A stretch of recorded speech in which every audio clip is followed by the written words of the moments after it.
Welcome to Baat Pachisi. On Baat Pachisi, we keep talking to very knowledgeable people with different background, different experience, cross-cultural, mindset and living experience. So once again, we are delighted to have with us Mr. Ram Kumar, who has been a student of Jawaharlal Nehru University, Delhi. Then he is basically a banker. He worked with State Bank of India, then later with Reserve Bank of India, and migrated to USA.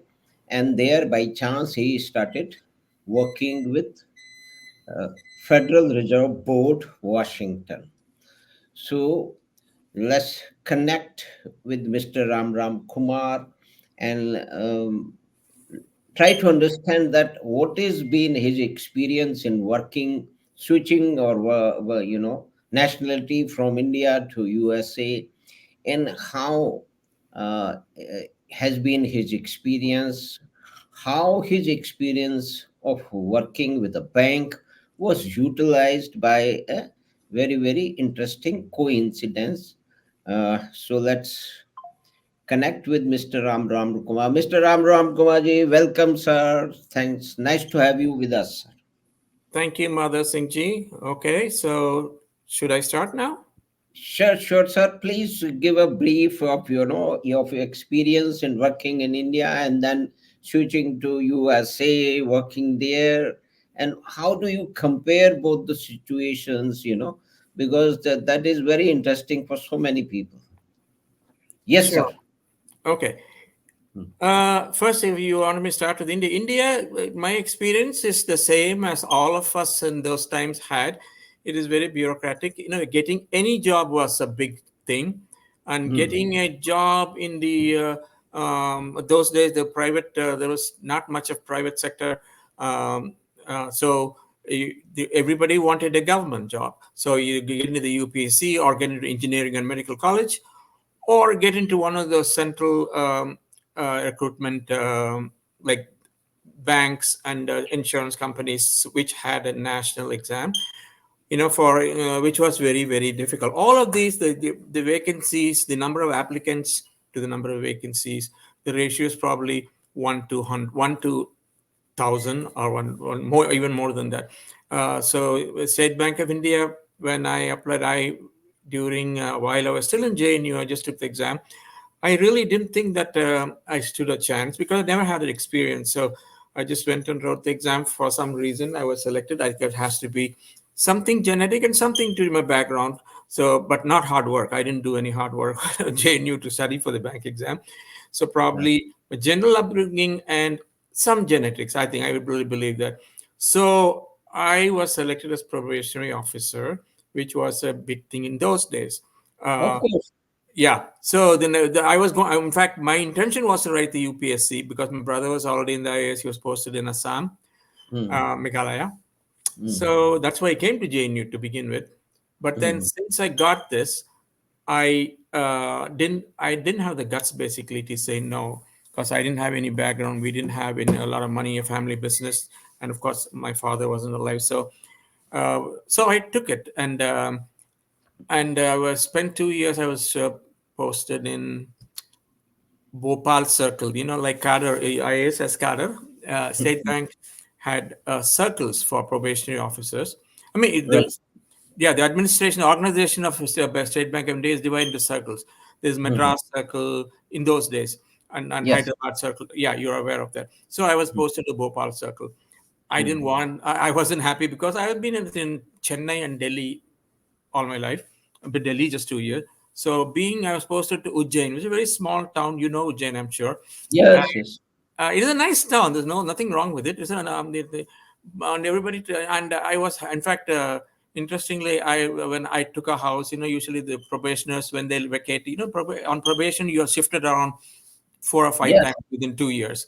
So the Hmm. first was Ujjain. There are already 4 or 5 people who were there. They were being going sent to another branch in Gwalior or Raipur. So they would vacate that and give it to us. So, and the flat I got, 3 or 4 of us shared, obviously, was Yeah. on Betal Marg. Metal mark. Exactly. And I told somebody this. I don't like being in a small. I said, "What is this? Ujjain is such a historic place, and in Betal Marg. What has that got to do with my life today?" But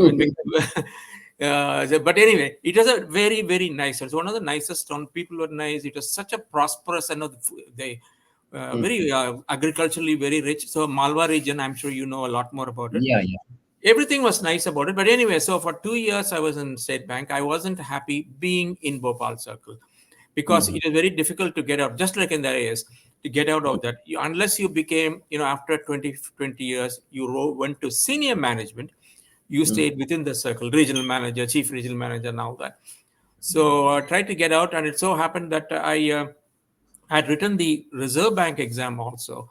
And then I got an offer from them. See, the difference between India and the US, State Bank of India, yes, you write the exam, and then by the time they send you join on this date, it takes about a year or something like that. You're one of it. Now, when I wrote the exam, I was told, I know firm statistic, they selected probably 300-400 people, I guess, because it's in Bhopal Circle, they had about 20-25 of us. So I'm thinking, probably 400 people nationwide, and some 350,000 people wrote the exam. So that is a kind of pressure those days getting any job. And then Reserve Bank was the same kind of thing. So if there the number of vacancies is only 100 or 120, something like that, in our batch. Right, right. For the whole country. So I got selected in Reserve Bank. Again, that took even longer, a year and a half. But if you want, you can stop me if you want. I had a very interesting experience when this tells you a lot about the recruitment process and all that. Firstly, Please tell us. Please tell us. yeah, India, this is the kind of thing we had to go through. Now the things have changed, but then my experience is this. So go through and finally you get selected. So you feel like, frankly, you feel like I must be a genius to be selected.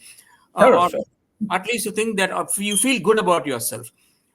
So when State Bank of India, I was about to complete 2 years probation, and when I got, they said, I had the Reserve Bank sent me a letter saying that join their, like Lal Bahadur Academy on State Bank has training center for people, fresh direct recruits in Hyderabad. That's what everyone reports. For Reserve Bank of India, it happens to be in Chennai, not very far from where I lived. So the staff training college, they call it. So we're asked to join there. So let's say they joined, on October 10th, you join. So great. So sometime around July or something like that, I told State Bank, I want to take some time off and just relax, take some, because I was already married at the time. I had my first daughter also. So I thought I'll take some time off. And I got relieved, all official, done deal. I was out of State Bank of India sometime, let's say in July, August, something like that, with a couple of months to go. Then with just about a month before, or month and a half, month before maybe, let's say, I get a letter from them saying that, hey, don't join, because the union, the clerical union, basically, has obtained a stay on direct recruitment. Recruitment. Yeah, on direct recruits, direct recruits. And I said, what the hell? I quit my job. And see, out of this 120 people, later on I found out, probably 100 of them were in jobs like this. Many of them were writing their civil services, all middle class people, most of them. So they are, but but I was the one of the few ones who had already resigned, but many of them had resigned also and have been relieved. So we are all out on a street, I thought. Then I went out. This gives you a very good. The reason I'm telling you is that you asked me the difference between professional and environment, work environment, all that, and also attitude. This goes to do with attitude because of other reasons. So I went to the staff training college, where this was supposed to be, and there was a director or principal, whatever he was called. He was a middle level or maybe a senior officer in the bank, Reserve Bank. I said, what is this? You asked. They said, and what am I supposed to do? State Bank won't take me back. I said, what is happening? What are the details? The Reserve Bank letter, they didn't even bother to tell us in detail. Just say there is a stay, so don't join. So I went and asked him. Then he explained to me that the clerical unions have always been, they probably still are, Mm. against direct recruitment Yeah, because they won't promote people to be promoted, That's right. exactly. So you know exactly it is still the same, Mm. probably still the same. So Mm. I said that is all fine, but Reserve Bank of India owes it to us to take all efforts. What are they going to do? They must give us an option. What are we supposed to do? And also I said, the clerical, you see the whole process from the time you write the exam up to the time you get your appointment order, joining date, is probably 1.5 years, Mm. or at least minimum 1 year. I said Mm. they should have done that a year ago. They said, yeah, the unions deliberately do it like this just to create trouble. They could have done it a year ago. Then, before correcting the papers and interview and all that, we would have stayed in our job. They said that is the way the unions operate. Yes, that is true. It is not his fault. Then I said, what are we supposed to? He said, I don't really know. I don't. I said, what are we going to do? I said, this is decided at central office, Bombay. Mm. I said, I don't. And he said, I cannot tell you anything more because it's not in my hands. Even if you go to, I went to the Reserve Bank of India local office. You know who was in charge? The manager was Janaki Raman, who was later uh, the head of the Arshad Mehta scandal. Some committee they formed, the Janaki Okay. Raman committee. Yeah. He Mm. was the one who investigated a report on all that. He became a very senior person in the Reserve Bank. Good man. Mm. But anyway, so I went directly to him because I Mm. was in Chennai. Mm. And he said, I'll have to find out. And then I went to, you go and talk to the personnel officer, Mm. PO. He might give it. And I asked him, that fellow was that bastard. Was Mm. sorry, excuse me. That gentleman, Mm. extremely arrogant. The typical. He said, no, I have nothing to tell you. Nothing to tell you. He basically asked me to get out. Mm. Uh, and then I was so unhappy. Then I went and went to another person. I don't know why I went to this. Another guy who was in charge of ECD, all senior officials in charge Mm. of Exchange Control Department. He was an extremely good man. It depends on the person also. Yeah, Then I told him they're not even giving me information, and can you help me out at least to get information? I don't know why. I need to know what I can do. He Mm. was so apologetic. He was a very senior man. He said, I'm just pained to hear this is the way the bank is acting. People like 120 people, bright people who they Yeah. wanted. Now they let them on the street. I will find out. Anyway, and I don't know what he said here. They are looking into it. And he was a nice man, but he's not. He's all decided at the central office. That's it. Now, Certainly, the certainly. next thing I did was I went back to the State Bank of India, Reserve Bank of India Staff College. Mm. I said I would like to know the list of people and the addresses of 120 people who are coming for training, who have been selected. Mm. Fortunately, that gentleman, he said, yeah, go ahead. Some clerk, he said, show it to him. And I made cyclostyle. Those days it's called cyclostyle. Yes, agnostle, yes. I made cyclostyle copies of. No, they won't give you that thing. So I had to Mm. write down the addresses on a notebook, and Mhm. then and then I typed up a letter saying this is what it is. Then I found out. I had to go through all this information single-handedly. Mm. Uh, but fortunately, they helped me.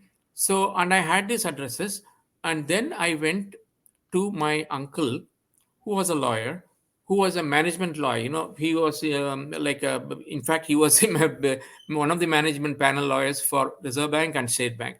He was a very Mm. senior counsel in the local high court. Mhm. He said, what can I do? He said, you have to file. He listened to me. Then he said that you'll have to file a vacate stay. I didn't even know what a stay was, vacate stay. No. He said, Mm. you have to file a vacate stay.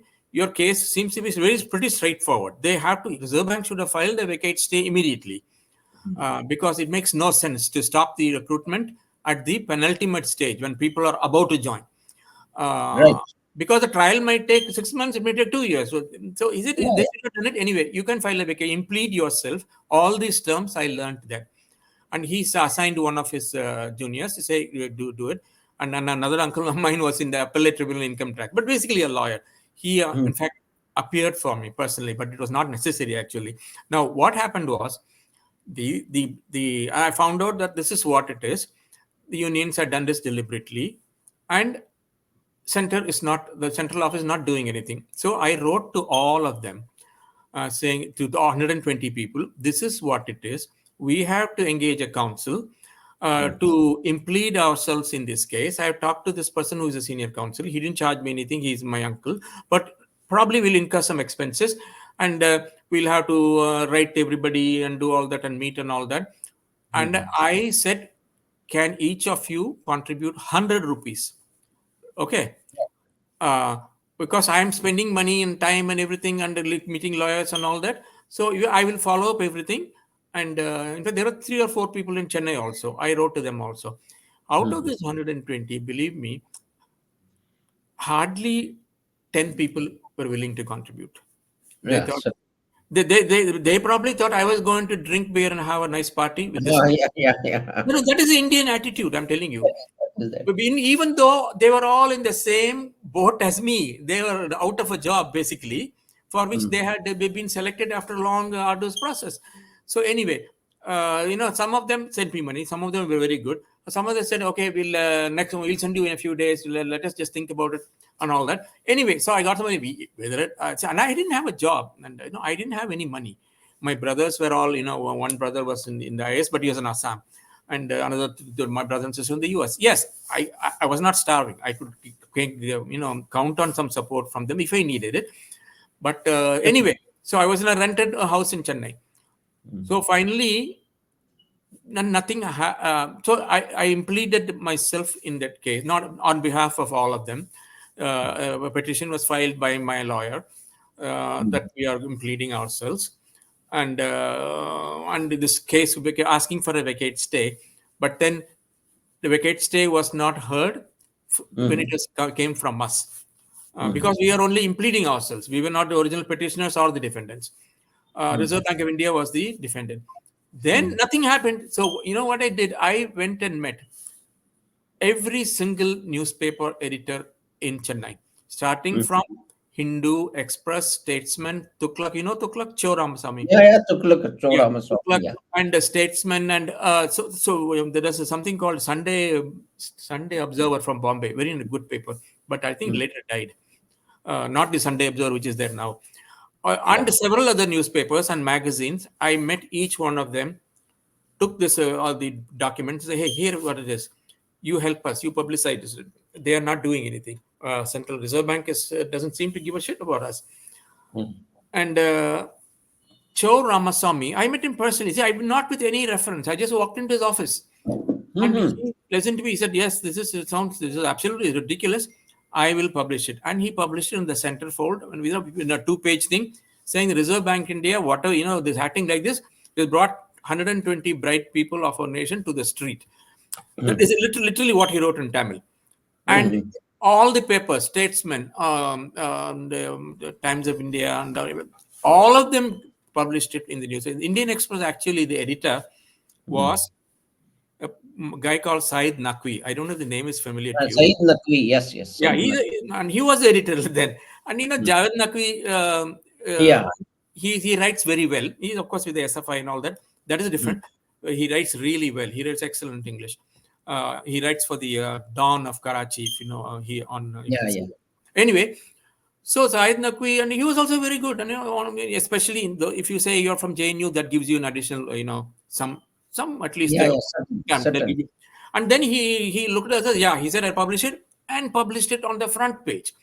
So this got so much publicity, and I'm telling you, not because of pride. I'm just saying the fact that nobody else didn't have the initiative to do something like this. Nobody else in the whole nation. I wrote to them. Nobody did anything like this. And even in Chennai, there are 4 or 5 of them. And unfortunately, all of them are upper middle class kind of thing. At least half of them are Brahmins. All have the same attitude. No, we should not get into trouble kind of thing. Why risk? And still nothing happened. Finally, I knew a member of parliament, Rajya Sabha member only. He was an ADMK man, but a very educated man. He died, and I knew him. So I went to him. I said, "Sir, can you please raise a question in parliament?" He said, "Yeah, sure." And he was a kind of person who didn't say much in Parliament, so he was actually probably happy to have something to talk about. Yeah, yeah. He raised up the question in Parliament today. Next day morning, literally, Mm-hmm. Central Office told Chennai office to file a vacate stay petition. Next day, for nearly a month and a half, they did nothing. And the Mm-hmm. next day, that is when I realized, parliamentary MPs have the kind of power they have. Uh, Certainly. they misuse it, but the next day they did that, no questions asked. So what stopped them from doing it for for nearly a month and a half? Before that, yeah, yeah. It They is all wasted. your people. You selected them. They are going to work for 35 years in your bank. Still, you don't give a shit. That is the typical management attitude in India. And the people who work for, finally we joined. I'll tell you, this is the last piece of the thing. I told everybody, the 120 people, we all assembled, in that it is a residential, the rooms and all that. Even if Yeah, you're yeah. local, you're supposed to come and stay and eat Mm, there for, for 10 days, 15 days, and maybe 2 weeks or 3 weeks. I don't know. mm, So I said, hey, let us all, we have been out of a job. See, when we are supposed to join on day one, we mm, joined only after 2 months or something like that. mm. I said, let us write a letter to the bank and tell them you should pay us for that period because we all resigned jobs, we got families, so Yeah. you should pay us for 2 months. Again, I could hardly get 10 people to sign it. Yeah, yeah. People are afraid. Yeah, they're saying, they are saying, they'll be victimized. What is victimized to me? What will they do to you? Will they beat you up? Will they, they cannot transfer all 100 people. They can try if it's 1 or 2 people, because they can send them to some place, godforsaken place. And in Reserve Bank, there are no, you are all in major cities only. Why? And still only 10 people. And we never got the money. I still got the form. Yeah. Yeah, tell me. So, this is the this is the activism is needed when these big organization, whether private or public, do something stupid, and that put lots of young people, talented people in great trouble. That the point is nobody want to stick his or her neck out, and they afraid. Still, people afraid to take a stand. Correct. Yeah, exactly. That is what I'm saying. It is a psychological blueprint of so many educated Indians that the things are right, they are being discriminated, they are at loss, but they still don't want to, I mean, take a stand and speak out. And this is, I sometimes, do engage into some kind of activism, writing letters and all that about to the government or institution and all that. And I find the same kind of attitude which you have felt so many years ago. Yes. So, this is what is your experience. Most of people have similar kind of experience. And now switch to USA, then you got this, job with this kind of a struggle, right? So how you ended up having a job in Federal Reserve Board, and what happened actually, you can Okay. So brief anyway, me. so I spent the next 4 years or 5 years, something like that, in Reserve Bank. I was posted to uh, Calcutta, I think, Calcutta, Guwahati, I forget which one. I didn't want to go there either. I want to stay in Chennai because at Right. that time I had got the reason. There is a more compelling reason. One, Hmm. I wanted to write the civil service exam, and Yes. two, which in fact, I prepared for the preliminary and passed it also. But my Hmm. sister had filed for a green card for me, family visa. Uh, Okay. so some 6 months, 1 year ago, and earlier, I got Hmm. a letter right after I joined Reserve Bank saying that, hey, your application has been approved, so you are on the wait list. So when your turn comes up, we'll send you will be eligible to get a visa and travel. I didn't know at that time.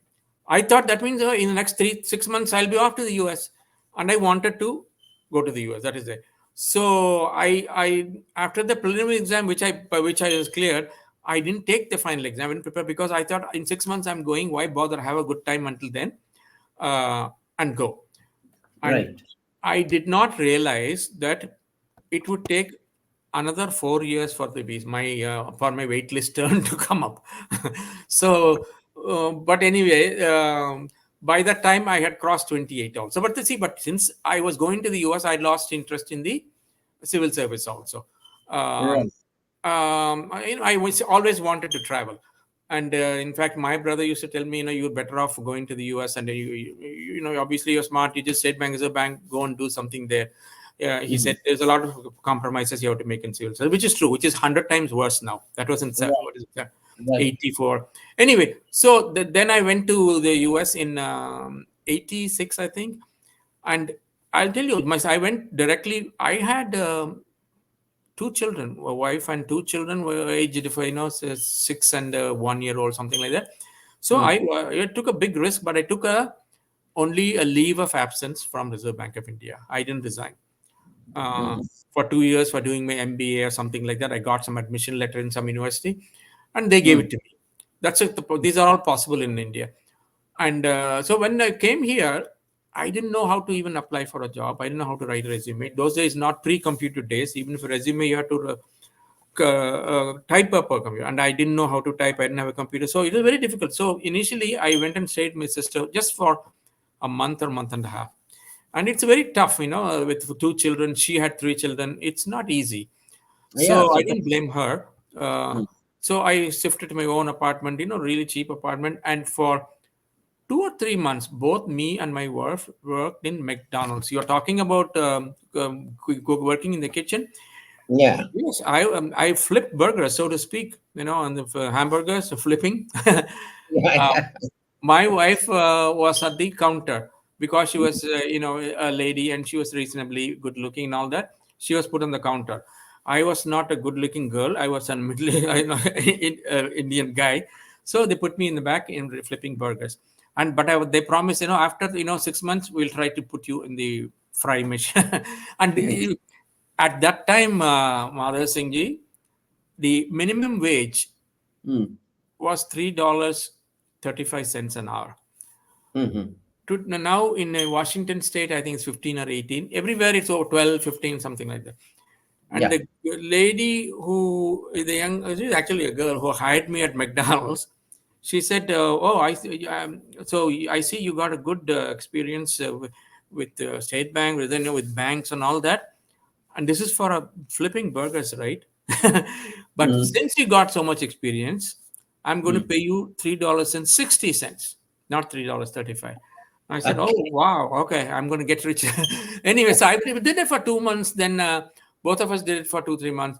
Then I got a bank job as a clerk in Mhm. a bank, not as an officer or anything. They don't call it officer; they call it professional job, Mhm. which is better, which is much better than this. And that when I was working there, I worked there for nearly a year.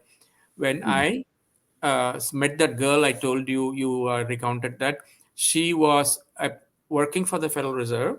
She had Mhm. come to our bank where I was working as a clerk as part of an inspection team, and Mhm. she had come to my department to get some documents. Inspection, you go to various departments, you ask for documents, right? Right. Reports. So she said, then she also, and then since she was in the Federal Reserve, she she herself told me, and she found, at that level, people are incredibly, I shouldn't say stupid, very underinformed. They don't know anything at the clerical level. Even at the professional level, Indians are much better. The educated Indian I'm talking about is much Right. better. Right. That is right. Yes. Yeah, and she told me, someone like you, you should be. And she was asking me what I used to do. Then she said, someone like you should be working for us, meaning the Federal Reserve. And I Mm. said, how do I get a job? I don't know how to even apply that. He said, I'll send you something. It is just, what do we do? Uh, Mm. and she was basically the inspection team. They call it examination. So exactly what I was doing in the Reserve Bank. And Mm. she said, I'll send it to you through our bank network. You read it, and if you're interested, you just send it an application. And they send it to this person. And that's how I sent it. And then initially, you see, so it's so informal. In Reserve Bank of India, you have to apply nationwide. There's an ad, your draft, demand draft, 55% or something in graduate, undergraduate, and then you apply, Mm. and then exam. All those things you have to go through. Here, nothing. Mhm. She Mhm. she sent me this, and she also told me who to send it to. She said, I'll also send my examination, the chief, that you will be applying. That is all it takes. There are no rules, no minimum qualification, nothing. And this was for a professional job, for as a bank examiner, they call it. And Right. so then the HR department, again, some there are also individual matters. And then she was a black person, all that. She said, okay, I didn't hear back from them. So I asked her. Then I had I said, why wasn't I even called for an interview? There's no exam or anything there. Yeah. Then she told me, because they are not. This is Mr. Ram Kumar. This is important that there is no exam. No, Somebody picks up you. Comes to know about your skill set or experience, and then she and he knows that her organization can utilize this skill, and then they start the process of hiring you. Right. So there was no absolutely, exam. absolutely. And this is done. This is Hmm. one branch, not branch. I told you they're independent banks and under the umbrella of the board.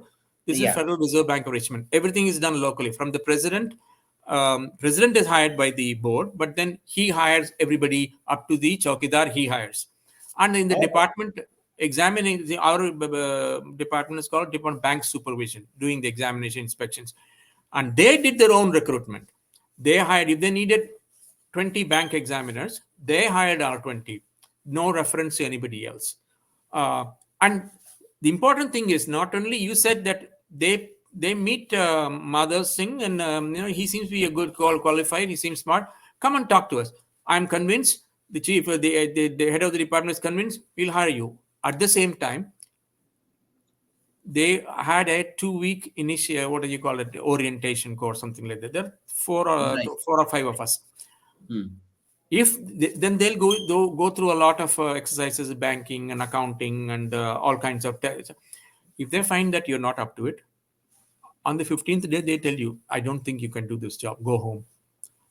Right. That has happened. It happened to one, not in our batch. The next batch, someone, they found that he wasn't able to do it. True. True. True. Anyway, so even then, at that, she said they are not convinced you can write. The reports are in English, and Hmm. communicating with the banks, the findings and all that, it has to be in English. They're not convinced you can, like, you have that kind of language skills since you're new here. Then I wrote to her after some time. Hey, I was educated in English, Hmm. and everything I've done, education, my State Bank of India, Reserve Bank of India, everything of the tests were in English. So English is my second language. Only that I'm not born here. So I'm surprised to hear this. Hmm. And then she said, "Oh, so and so wants to interview you in the department." Then I was told later. I found out much later when I wrote that second letter saying that I don't understand because I should have been called for an interview. Interview, you find that something I'm not able to talk intelligently about banking or accounting. I can, but on paper I have more experience than all the recruits you take. I know, they're all mostly fresh recruits. I have a postgraduate degree and I have worked for a central bank Hmm. in examination.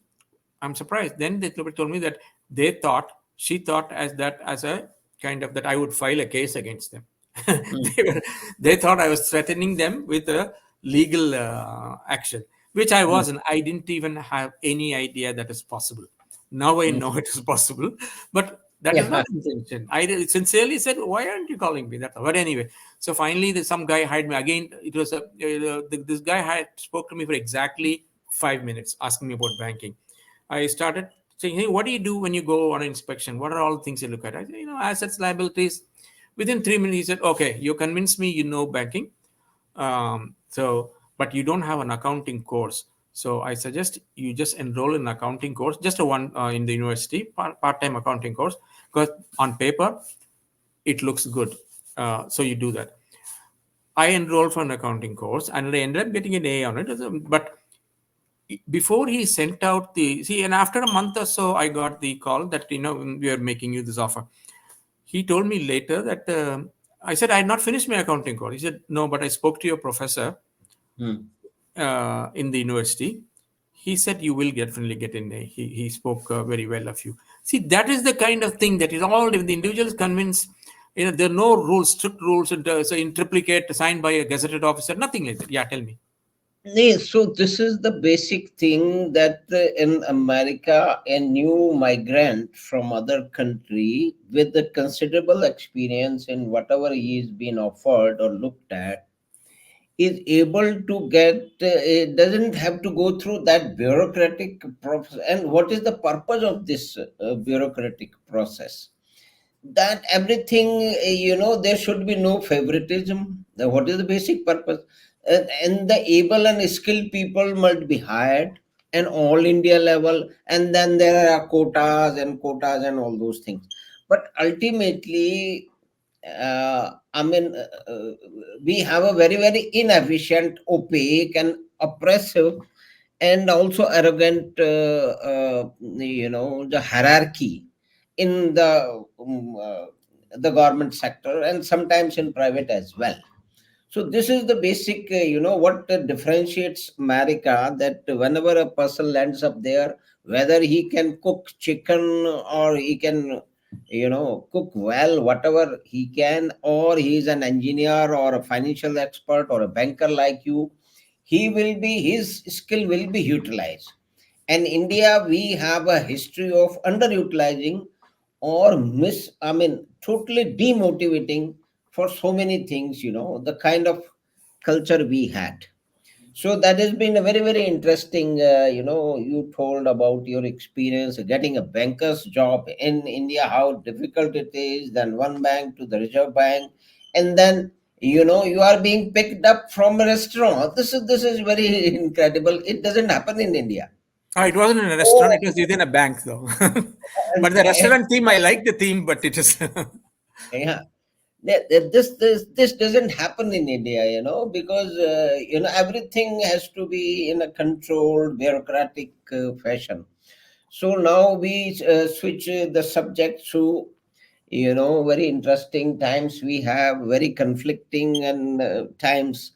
As a banker, how do you look at this electoral bond drama being staged for such a long time, with absurdities and every aspect? The whole thing. Just to give you a perspective, I've been telling some friends that, well, only one ministry of government of India, which is road, transport and construction, Mr. Gadkari, uh, he has spent 50 lakh crores in last 10 years. A bridge which is made in Mumbai recently, which was planned in 1960s of old Nehruvian dreamland, was got only executed after 64 or something some years, and that costed 18,000 plus crores. And what is the electoral bond amount all the political parties got in so many years, after 17, 18, or 5, 6 years, is 20,000 crores.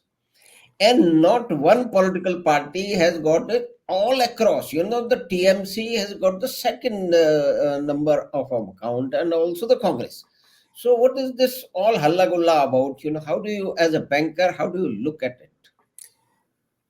uh, One thing before I forget regarding, I just wanted to add, because that's important. Yeah, Regarding the Reserve Bank, when I went and met all the newspaper editors, and they all put it on the front page, almost all of them, yeah. except one Hmm. who refused to entertain my request. Can you guess Okay. who that might have been? Can be a very, very wild guess. I don't know. No. If I tell you, you'll say, okay, that figures. The Hindu. Oh, so this is very interesting. So they didn't want to criticize the banking system and government. This is very interesting. Yes, the Hindu in those days, even now, these nowadays they become totally woke, communist, all those Muslim and all that. But in those days also, they had no a sense of public service or being, so for the people. All they wanted was government ads, and that is all they were interested in. They were supposed to be a good paper, a reliable paper. I didn't like their English; it was very old styled, but still, they, usually you didn't find. rumors and all that. If it appeared in the Hindu, it was found to be reliable almost all the time. Now, but the other side, and it was totally 100% Brahmin in those days. There were no non-Brahmin Hindu. I mean, and this is very interesting. For a long time, people who were preparing for UPSC and all that, they were told that, okay, to be, pick up the right kind of language skill and subject skill and perspective, you have no option but to go read Hindu. Even in I the mean, north, reading Hindi newspaper, Hindu in English newspaper, it's an English newspaper, is a must for the UPSC, people preparing for it. this was the feeling even in the north. You're saying? Yes, yes, it was in the north. It has been propagated. Okay, I will tell you. Yes, Mm, but in my opinion, even since my college days, I used to dislike the Hindu for their mm, language, old style, grandmother's, grandfather's English, and especially the Brahmin gentlemen, old style. They all wrote, their sense of revolutionary action for anything. If they mhm, found that something was not right on the street, a street has been dug up or something, what will they do? The only activism, the height of activism actually, is to write mm. a letter to the editor. That is Yes. all. It never went beyond that. So that is the same attitude. But anyway, then Hindu was totally Brahmin, then run by Brahmins only, all the correspondent Brahmins. And the guy who spoke to me, some kind of a senior journalist there, I don't know, reporter, he came out and said, "What is, what do you want? This is what it is." He said, uh, "I said, can you publish it?" I said, "This." I told him, "See, Express has published it. Mhm, You give it to me. It will mhm, take at least 15 days because we have to contact our Bombay office, who will then find out, make inquiries to the Reserve Bank. Only then we can publish. Think about publishing." I said, "I am showing you the Reserve Bank letter to mhm. me, and I'm showing you the reports from the other newspapers. Can't you just publish something based on this? Would you be lying, or what would I gain?" He said, "No, no, we have our procedures." So that is the attitude of the Hindu. Okay, but now of course, now they become much worse. Now coming back to Federal Reserve, what was your question then? And the electoral bond, Oh, the electoral. whole drama going on about the electoral bond issue and the amount, and No, no. totally misplaced, in my opinion, totally misplaced drama, just to make a political noise, right? No, I agree with you 100%. As far as in terms of perspective, this 20,000 crores or whatever it is Mm-hmm. dwarfed by the amount of money we are talking about in so many other scams. Many of the opposition in the DMK and the drug scam, this scam, 2G scam, 1.7 lakh crores. So this 20,000 crores, and out of that, a lot of it has got to the DMK, incidentally, Mm-hmm. got 660 crores since they came to power. 660. Before that, they had got maybe 10 crores. Why did it become 660 right after they came to power? Obviously, now everybody is exposed. That's what Modi has said. Mm-hmm. Everyone will regret making this a big issue and making this a public thing. And he said, everybody will regret it. And also, what he said, left hand side, is now black money will be there.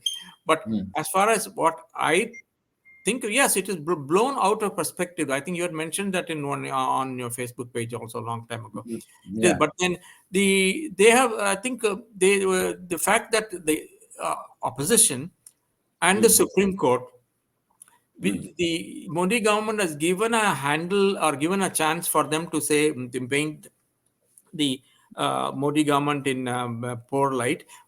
Not deservedly, everybody is in poor light, but now somehow they made it only that the Modi is the corrupt.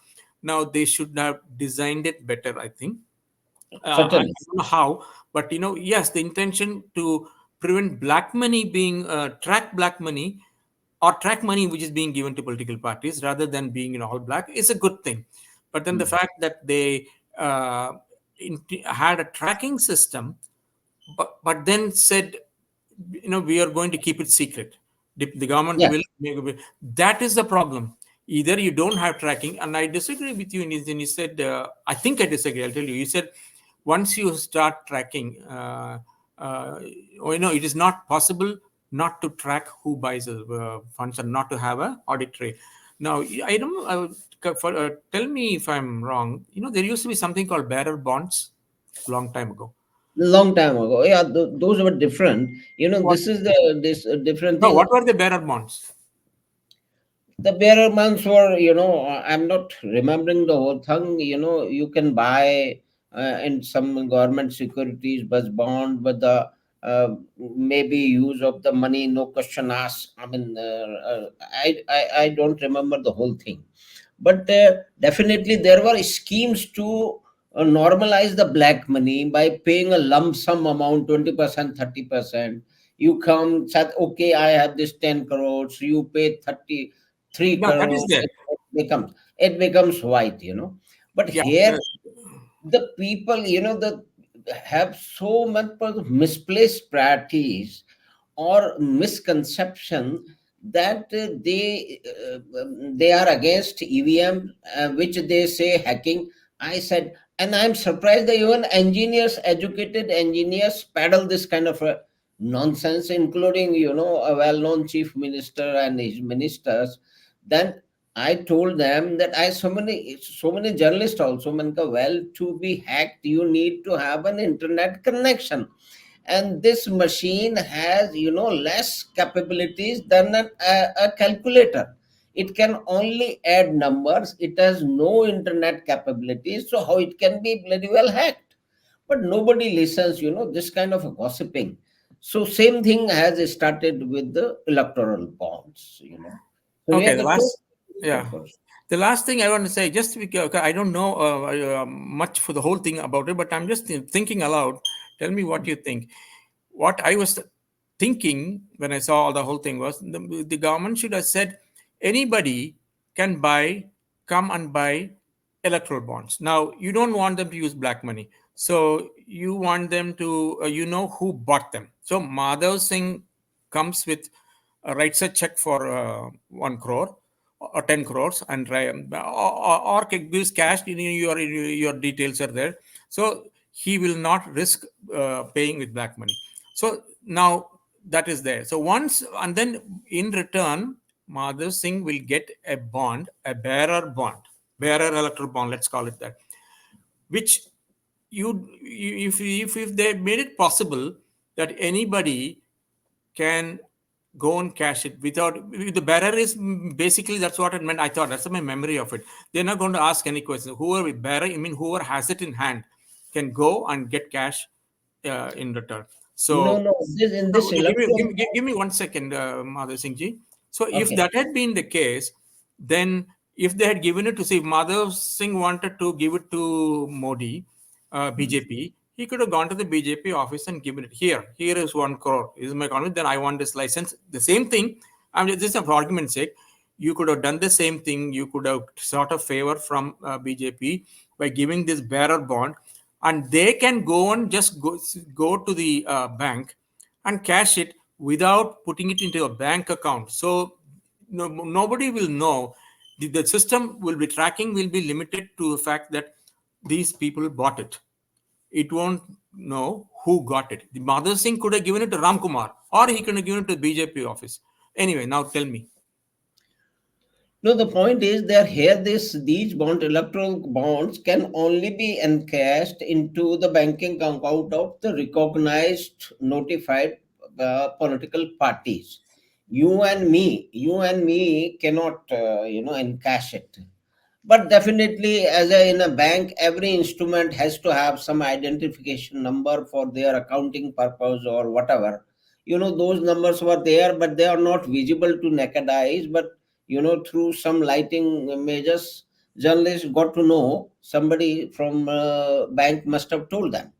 So this is what has happened, and I think, as you agree also, this is totally disproportionate and useless, and even the Supreme Court intervening without having a better system. I mean, everything, I mean, judicial activism has gone to certain limits where everything where they should come out with. Well, now, what the people will go back to the same old system of having a receipt for under 20,000 rupees, and no question asked. Why the contribution the political parties engaged in this process was, it was a bank, it has to be encashed in a bank.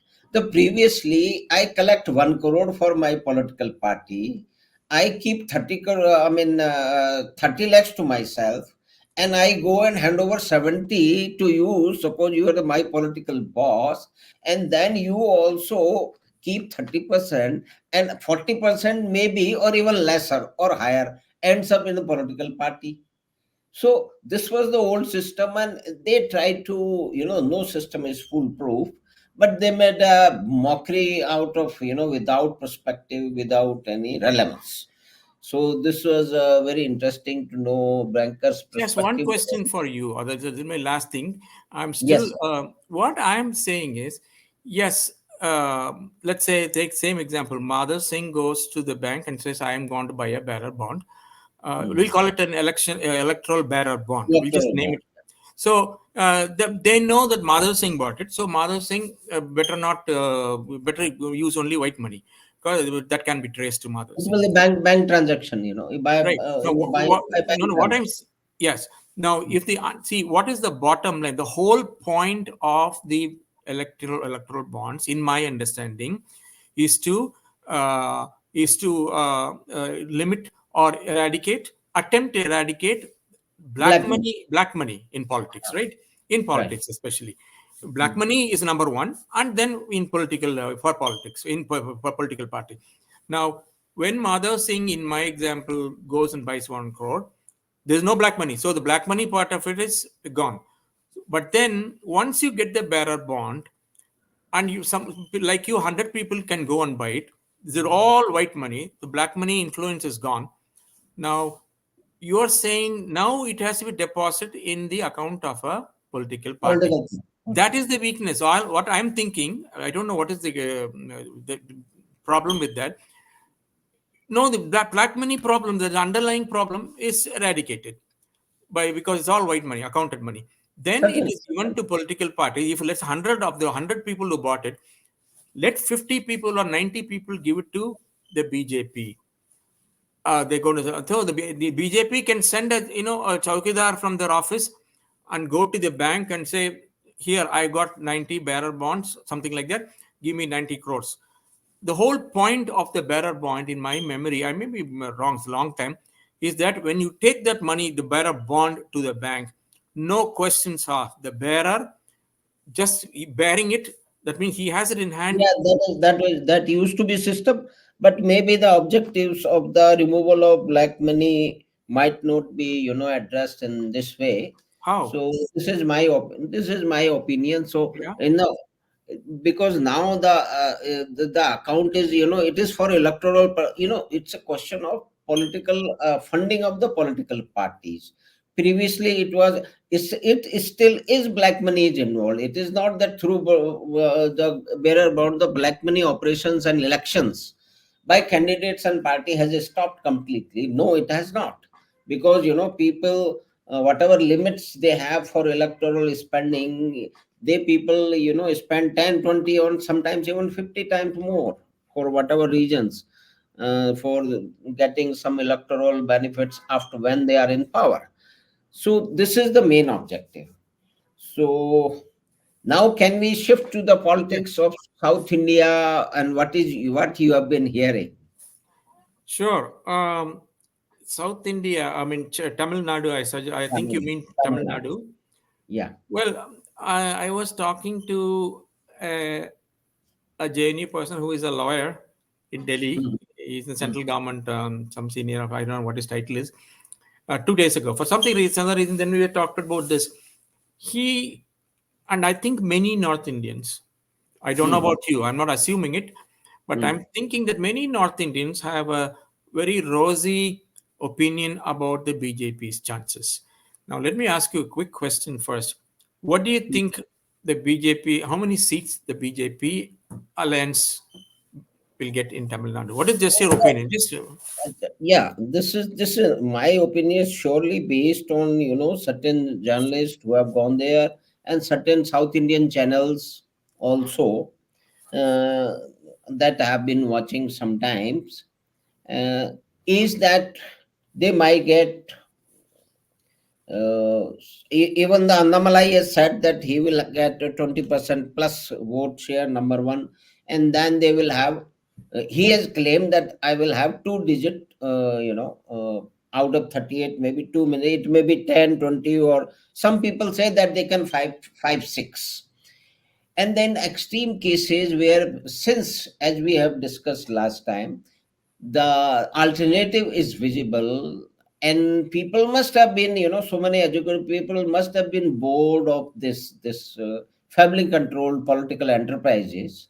So there might be a chance, and then he is touring a lot, and he's created, since the DMK and all those people are reacting to, he has created some big storm in the teacup there. Yeah. Otherwise, it was either AIADMK or DMK. So, what is your opinion? What you have been hearing? Yes, sir, but you have carefully avoided giving a number. What is your, if you can, if you are willing to tell me what is your gut feeling? How many seats? Give me a range: 2 to 6, 6 to 10, 10 to 20. How many out of the Maybe 5 to 10. 5 to 10? Uh, Okay, Based uh, on the assessment of so many people who went there, talk to people. correct. Okay, I agree. I understand. Mm, Um, I think if they get five, mm, it will be a miracle. Not a great performance. It will be a miracle to get five. That is my opinion. mm. And of course, I'm also basing it on reading and on TV channels and all that. And generally, I probably, it is fair to say that I'll have a slightly better gut feeling for how the people in Tamil Nadu think about political parties. Then let us say you in Jaipur, just like you know better about local politics and all that. By Certainly, and large. certainly, certainly. Mm. That's why I have asked you. Yeah, so no, so but see, I'll tell you, the vote share. I was watching some channels. This will give you an idea. In 2019, Mm, DMK got something like 52% of the vote share. The DMK alliance. mhm. Now, now that has come down to something like 37%. I'm just saying broad estimates. So Right. when people talk about the DMK anomaly making an impact, the DMK corruption and incumbency, all that is reflected in this huge drop from 52 to 37. Okay. Now the ADMK and BJP were together last time, Right. and they had probably 35% last time together. Mhm, Okay. Now this time they are separate. mhm, While DMK has gone down from 52 to 37, mm. the ADMK is projected to get something like 27%, 28% of the vote share.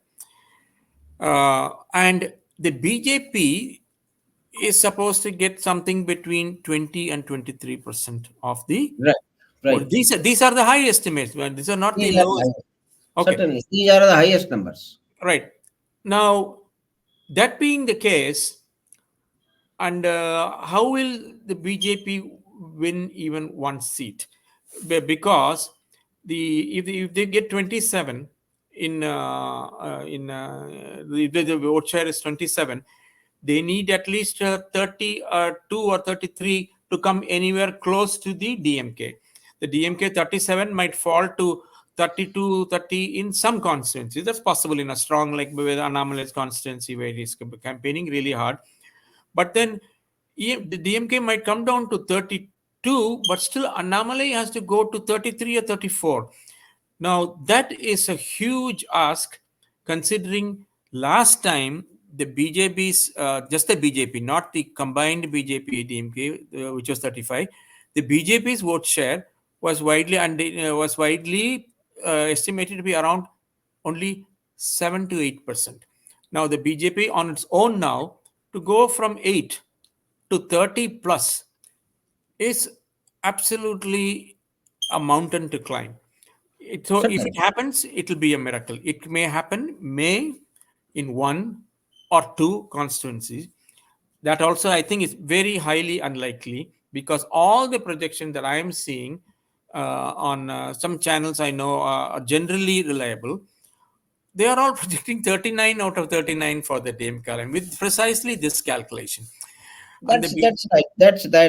That's one way of, But I've been hearing Annamalai and some other people said that this 30%, 32%, it's widely across on state wise percentage.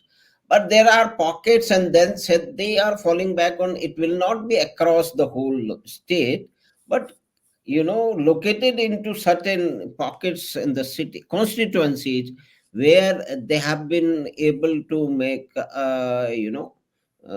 significant impact on the voters to shift from the old alliances, and two parties working together, fighting for the same lot of votes, and two party are different with the, they have been BJP have been so aggressive, and as Annamalai has been sharing in some of his chat that they have been building on for a very very long time. He has toured whole of the state, so it is not across. My perspective, what I could understand was that it will be they will be having some pockets of influence where the change might take place, and that on that situation it is yet to be seen.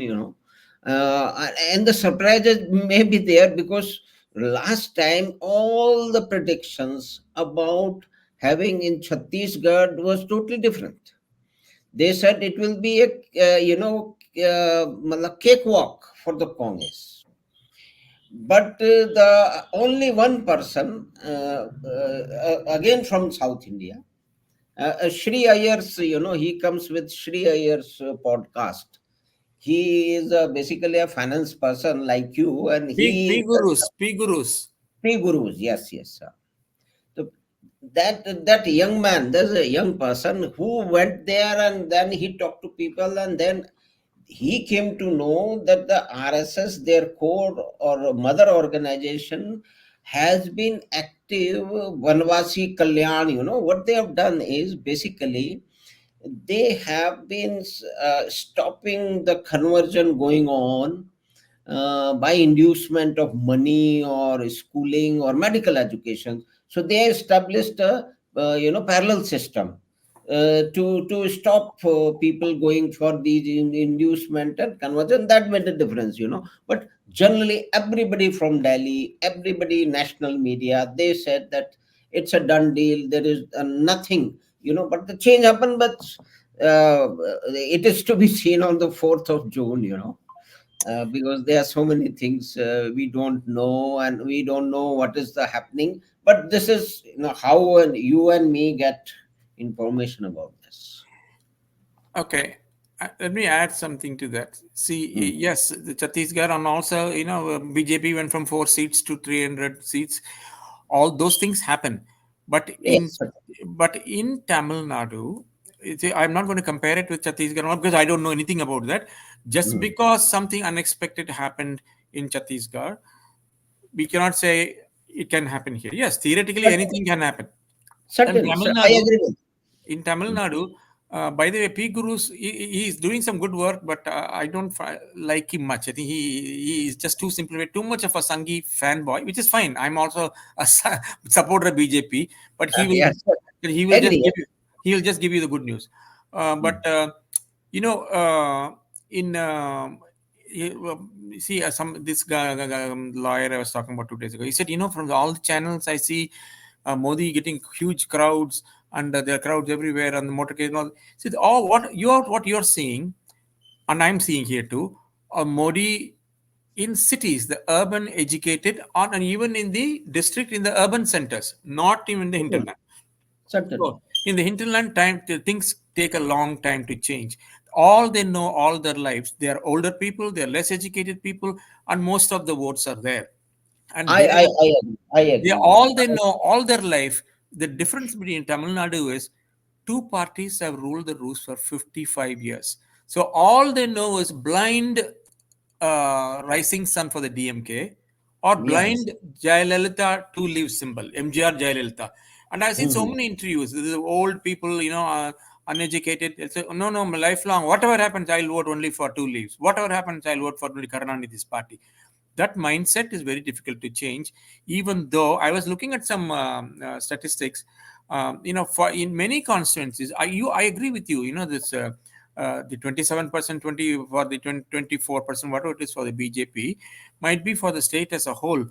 Not for in our certain pockets it might be higher. Yes, that is true. But then what I was watching, Mm. constituency by constituency, some channel, the very reliable channel, and Okay. they've done each constituency. They've estimated what has happened, what is the vote share this time, last time.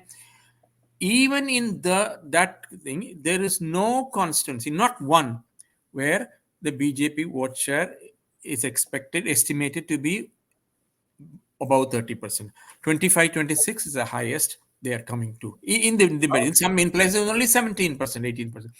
Yeah, Now, yeah, yes, that so is right. therefore, Annamalai's appeal is true, and what he's done is good work. And but almost everybody, including the naysayers from the opposition, they all agree that the vote share will increase across the state. From if you ask them, they will say it may go up to 10, 12. If you ask the BJP side, they'll say it'll go up to 20, 22. Certain, But certain. everybody agrees. But nobody really says they will win this seat. Or there are only a couple of seats. One is Annamalai because of his personal charisma. Certain. And in central Madras, that the third-rate fellow, that Dayanidhi Maran, that corrupt fellow, he is contesting for the. This is a good example. In central, see, some Chennai city is a Mm. DMK stronghold always. Even the best of ADMK time, most of the time, it's Chennai because it's an urban center. All the That's education and information, there the people can be minds can be changed with a good campaign. Whereas in rural places, it's lifelong loyalty to one it's party blindly. definitely it's different. It's different. I Yeah, agree with and in most of these constituencies, especially in the rural area, again, the people say, they say, we are going to ask you a question. The question is, who do you think will is the best for candidate prime minister? For no, no. First question is, how many of are you dissatisfied with the DMK's performance? Uh, the answer is sometimes 40 to 50% say yes, we don't like them, we don't like the performance. But who will you vote for? Again, 50% say we'll vote for DMK. that is a dichotomy. Definitely is there. Right, because the Yeah, lifelong loyalty, whatever it is, they are my party. That's it. yeah. And also they say that who do you think is the best prime minister? Hmm. Uh, Modi. This Hmm. is really amazing. There's not Yeah. 30%, 35% Modi. Who will Hmm. you vote for as prime minister? 50% say Rahul Gandhi. So they think Modi is a better candidate, but I'm going to vote for Rahul Gandhi. Why? Because they know the Nehru family, Indira Gandhi family, Yeah, and yeah. That and so influence is anyway, there. so anyway, my personal gut feeling is, if they get 4 or 5 seats, it'll be an absolute miracle. It'll be Certain. revolutionary. If they get 2 seats, more realistic. But if they get, but the vote share is just as important. The vote share, if it goes up, one of the main things that will be worth watching, in my opinion, sir, is the DMK is gone down from 52 to 37. Alliance wise, it's still their vote share, individual vote share is something like 32%. Nobody can match it now. But the second and third, who comes second and third? In many cases, even when the BJP is lower, only is 18, 19, the ADMK is only 24, 25. But if that gap narrows, if the difference between the ADMK and the BJP comes down to between only 4 or 5 points, that will be a great stepping stone for 2026. Then the BJP can legitimately claim to be, we will be displaced the DMK as the second party, as the alternative to the DMK. And especially if the DM by some, this is more likely, it will still be a miracle, but it's more possible miracle or a positive thing is if the BJP gets second place in, let's say, 39 constituencies. If they get second place on 10 or 15 constituencies, That was a big thing. That was a that big is thing. as good as winning 10 or 15 Yeah, seats. because it will have a spillover effect on the coming elections, state elections. That's what Annamalai has also hinted in some of that we are working on the long term, but Yes. on the short term we are confident of this. Every politician has to do this, and he's very articulate and Yeah, yeah. And the DMK and the ADMK, it should be general consensus, and it would make sense for the in places where the DMK is really winning, and the ADMK has slightly weaker candidates who don't matter much on the DMK strong candidates. The DMK would actually the ADMK would probably, and this is the charge people make, that they deliberately try to underplay their campaign just so that the BJP doesn't get votes.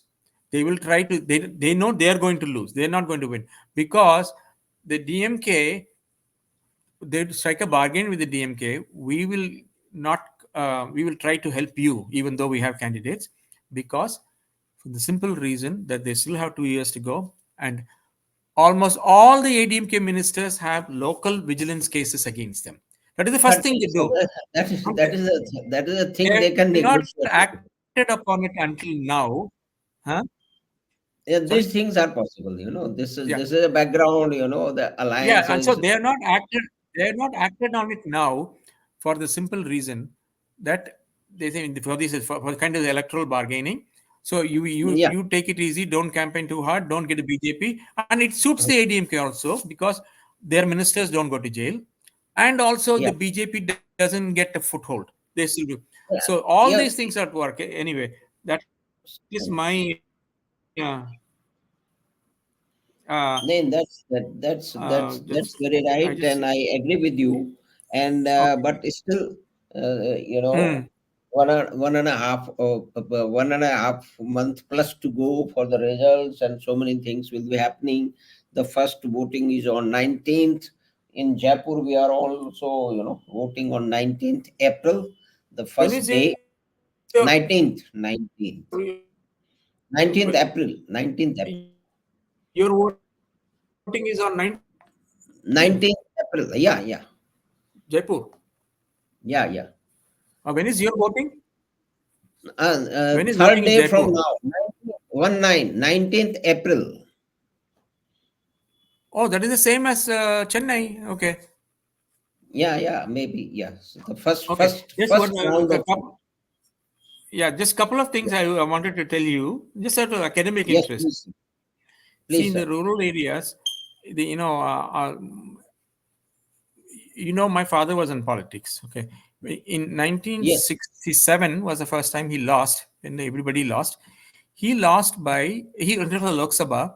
He lost only by something like 20,000 votes, which is a very low margin for the Lok Sabha. For Assembly also it's a low, for the Lok Sabha it is a relatively low margin, an honorable sure. defeat, if you can call it that. But then Yeah, yeah, Kamaraj was also defeated, so there's nothing to be ashamed of. But the thing is, what happened then was he contested in a constituency which is not his own. That weakened him. So that is that gave it him on a neighboring constituency, and my brother used to tell me, who went for campaigning with him at that time. I was very small, so he yeah. went for 2 months. They were campaigning there. He said Okay. that when the final results came in the district headquarters, the urban center, so to speak, and Yes. there are 6 segments. Each Lok Sabha constituency has 6 assembly seats, six Yeah, yeah. segments. So Mhm. in 4 of those, which are more rural, my father won comfortably. But in just 2, he lost big time, the urban centers. No, that is So, possible. huh? Yeah, yeah. That happens. That happens. Yeah, see, because all the campaigning and educating and all that, the urban voter is more receptive to that. Than it's an anti-Hindi, anti-Congress thing. But in Yeah. the rural areas, they might have been voting Congress for the previous 50 since independence. Oh, yes, yes. That stagnancy is there. Their fixation is that, because of so many historical regions. Yeah, and the other thing I wanted to tell you was one of you might have seen. I had a picture of a friend of mine who's contesting for Lok Sabha uh, from Tamil Nadu, from in Salem. He's a Okay. JNU person, a JNU guy. Uh, Okay. He's from my hometown. I'm a very good friend of his. I still am see him every time. Mm-hmm. He is from my hometown, which is very close to the constituency, which is pretty much next door. He's Mm-hmm. contesting from there.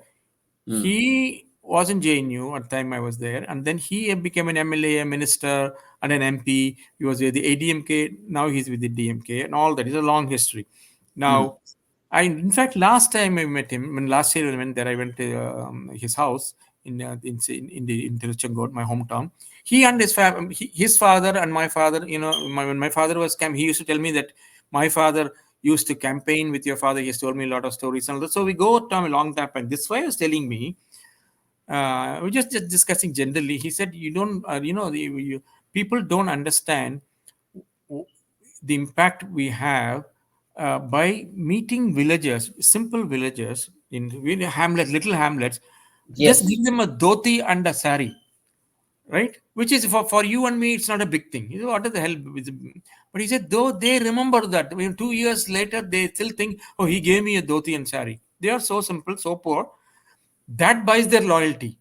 Yeah, yeah, yeah. That has And been happening. so they're not thinking about 2G and 4G and Ah, they don't understand, and it is not. yeah, the campaign doesn't reach them. In fact, one time, this is about 2 years ago, I went there during Pongal. I know that's a Tamil festival, Yes, Pongal. yes. And that time there is a Mattu Pongal, okay, where the cattle are all honored, and you got like kumkum, you do puja for your cow and all that. So he Mm-hmm. said, "Come this time in my farm. It'll be nice for you to come and see." So I went with Kausi, my wife. At that time, after everything was over, then he he has a big big farm. Yeah, as usual, all politicians have a Yeah. 100 150 acre farm. Who knows where they got the money from? That's a different thing. Uh-huh. All the villages, little villages, hardly any 4 or 5 houses in each village, that kind of place. Mm, He had nearly 200 300 of them there, and they mm. were all assembled. And he takes a 2,000 rupee note with a sari and a dhoti, and he gives, and each one of them comes and takes one plate with those things on it. And he said, Ram, here, you give now. And he gave me 4 or 5. He said, you give it from with your hand. So he says, those things buy your votes for the whole generation, Whole which is generation. no, that is the problem in India. No matter the reason I'm saying that is, Annamalai might be an MBA and you articulate and a sincere, honest fellow, but his True, true. message does not reach these people. It takes a generation or even more. Certainly, That is the certainly. problem in India. Do you agree with Well, that? I agree. Definitely I agree It, with this. Agree it with should this. be the same in Rajasthan also, isn't it? Certainly, certainly it is. It is. That is the thing. So we'll see. I hope they get at least they get 4 seats, and they get. I am hoping this is not unrealistic. Hope they get 20% vote share. This is within Yeah. the range.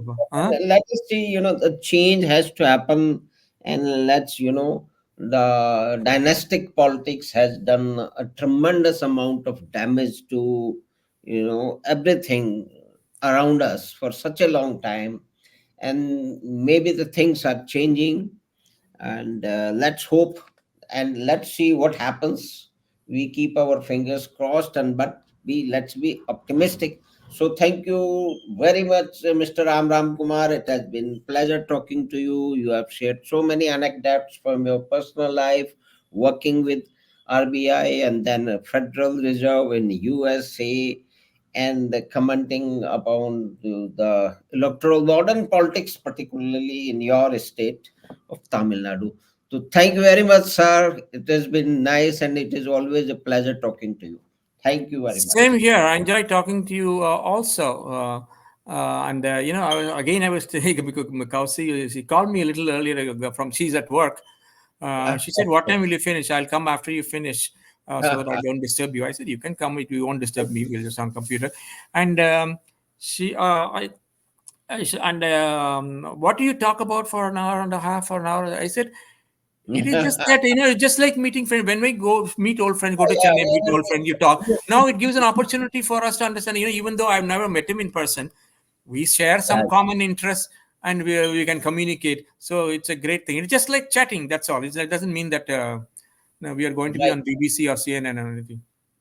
That's right. Thank you very much, sir, for your support and indulgence and sharing for so many things. So looking forward to talk to you over the next few weeks. We have very interesting times in India. Thank you very much, sir. Thank you, Thank sir. you. Thank you.